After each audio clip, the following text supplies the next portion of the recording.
Over the last few months, I've worked 87 active hours on Instacart and completed 100 orders.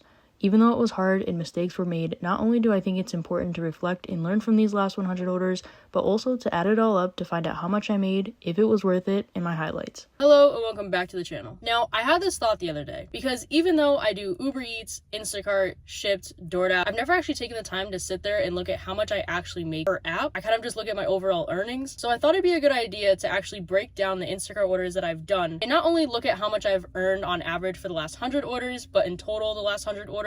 And also I felt like it might be helpful to those of you who are thinking about doing Instacart to see how much money you can really make. Obviously every area is going to vary, but this is just the total for the last 100 orders I've done, and also some reflections that I've made, because I think I've learned a lot in the last 100 orders. So overall, I've done about 1,400 orders and about 1,700 batches. Has Instacart gotten worse and lower pay the last few years, or is it actually just the same? But before I get into the big number, I do want to go over some reflections I've had that actually might surprise some of you, because it definitely surprised me. The first reflection that I have had in the last 100 orders, and I think most people would probably disagree, but triple orders just aren't that bad. Like, triple customer orders aren't as bad as I thought they were. I think I've been doing Instacart for like 3 or 4 years, and for the most part I avoid them at all costs. They just are overwhelming. It's hard to separate 3 customers into a shopping cart and, you know, separate it in your car and make sure you're delivering the right order, and it can get chaotic, it can take longer. But truthfully, in the last 100 orders, I've had a lot of triple customer orders, and I find that if they're under 30 to 40 items, they're actually not that bad.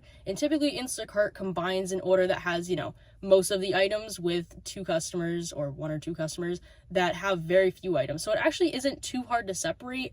Obviously for stores like, you know, Costco, BJ's, I definitely would not do a triple customer order. I would probably stick to a double customer order if it was really good, but a triple customer order for Costco with too many items is just way too much. I think that is a huge change that has happened over the last few years. I think when I first started doing Instacart, they definitely were pushing out a lot more single customer orders, and you know, over the last year, 2 years, it's been a lot more of the triple customer orders. You know, as an Instacart shopper looking at it, it just seems too overwhelming to do. But truthfully, like I said, I found that they're actually not that bad. Another reflection that I've had in the last 100 orders is that I can't cherry pick like I used to. I used to cherry pick Instacart orders a lot. And the reason I did that is because, you know, higher paying orders were more popular.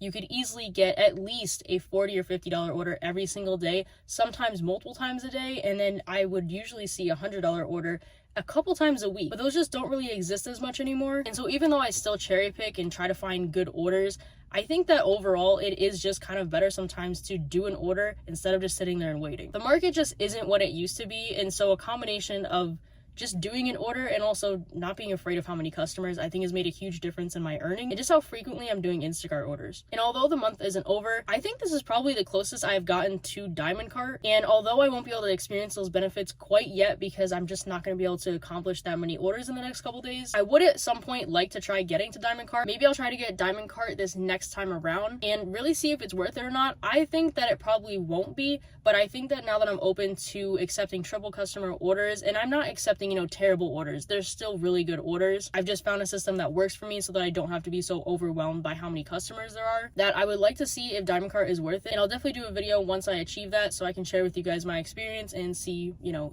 are you really getting any extra orders or not? Another reflection I've had is that when I'm doing Instacart orders, if I'm doing an order that maybe isn't too great, sometimes I'll have DoorDash or Uber Eats on the last few minutes of me shopping or checking out, and I only accept an extra order if it's literally right next to the store and delivering next to the customer, which luckily for me, I'm in a college town, so a lot of the orders are going to colleges, so a lot of the time they are going literally right next to each other or even to the same place. But I found that it's definitely helped to increase earnings, especially because with Instacart lowering their base pay from $7 to $4, it doesn't seem like it would make a huge difference, but I think it does, because even if you're doing 10 orders in a week, that's $30 less alone that you're getting just because of the base pay being dropped. So it is another system that I've tried to implement. It can get overwhelming sometimes and I don't do it every single order, but I think it can be helpful, you know, in my situation at least, to be able to get a few extra dollars here and there. Another thing I've noticed is that on Instacart, people don't do Target orders. Like, they just avoid them at all costs. They don't do them. They typically go up,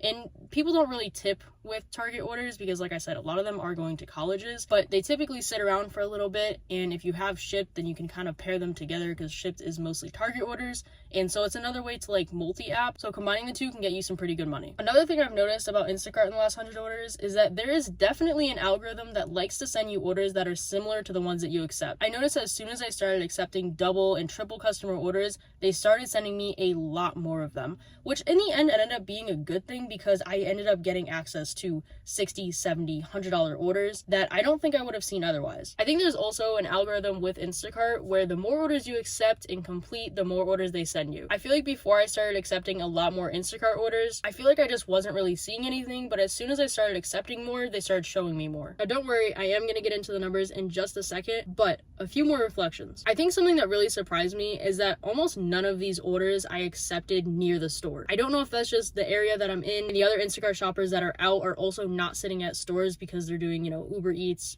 Shipt, DoorDash. So if no one is sitting at the stores, they're just going to send the orders to everyone. But I did find that kind of interesting, seeing how they did an entire update where the closer to the store you are, supposedly you're going to see the order first before people who are further from the store. Like I said, it could just be my experience, but it was pretty interesting that most of these orders I was, miles away when I got them. And the last reflection that I have had, which I think a lot of people maybe speculate on, I obviously don't have any concrete proof of this, but I do think that a perfect 5-star rating does not give you the best orders. I think it's all a combination of things. I think there's an algorithm and there's a bunch of different components to it, but I do think that one of them is your rating. And truthfully, I used to have a perfect 5-star rating, but it did decrease a little bit and it got to like a 4.93. And that's kind of where I'm sitting right now. And since it's been below a 5, that's when I've been seeing all these good orders. Again, I have no proof of this, but I just think that it's not a coincidence. I think that it does have something to do with it. And obviously, I'm not saying to go out and do an Instacart order and just be a terrible shopper to get a lower rating, but lower ratings just happen sometimes and it could work in your favor. All right, so now the numbers that everyone has been waiting for this entire video. I'm gonna give them all to you, the total, some of my biggest orders that I got for these last 100 orders. So this is the number for the last 100 orders that I have completed, and I found it a little difficult to actually sort out 100 orders. So this is going to be 100 batches. So drum roll please. I have made $2,811.89. Truthfully, I don't know what number I was expecting, but I'm not going to say that I'm disappointed with that number. I know in the last 100 orders, I definitely didn't cherry pick the same way that I used to, so some of the orders were pretty low, but I made them worth it by multi-apping or trying to complete, guaranteed challenges. And now to show you some of the big orders that I got, I'm going to go from smallest to biggest.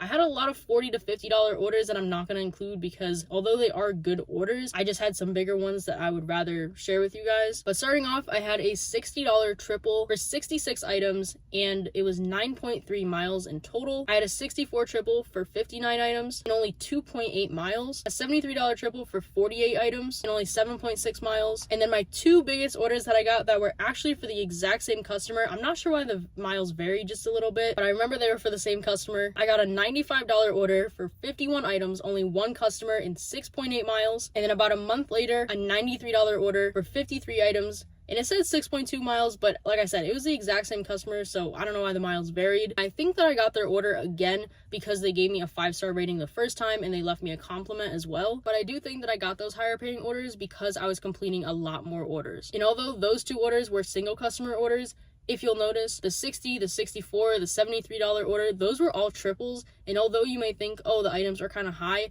truthfully, most of the time, it was just really easy. There's a lot of frozen items or a lot of yogurts, just stuff that's kind of easy to grab off the shelf. And I don't even think in most of those high-paying orders were there any like deli items. I know there's definitely some produce, but produce doesn't slow me down too much, so I don't mind it. But overall, like I said, I had a lot of $40 to $50 orders, and I'm curious to see what the next 100 orders will total out to if I were to add it up. But like I said, I'm also curious to see what the last 500 or 1,000 orders has actually paid me, to see if the average has changed any, or if my method and strategies have changed and affected how much I've earned. I'm just curious about a lot of it. But overall, that is it for this video. Like I said, if you guys want to see those other videos, definitely comment down below. And other than that, I'll see you guys in the next one. Bye. These are all of the screenshots from the last 100 batches. As you can see, this is where I added up the hours, and this is where I added up the number of batches to get 100. I had to go kind of far back to get 100 only because I don't only do Instacart and my money is spread across a lot of apps. So you will see some weeks are $300 to $500 and others are $60. I usually have all apps on at all times and choose whatever is best in the moment. But the last week I took a screenshot, it would have been over 100, so I removed the highest and the lowest paying to get some sort of average when I was adding up how much I earned.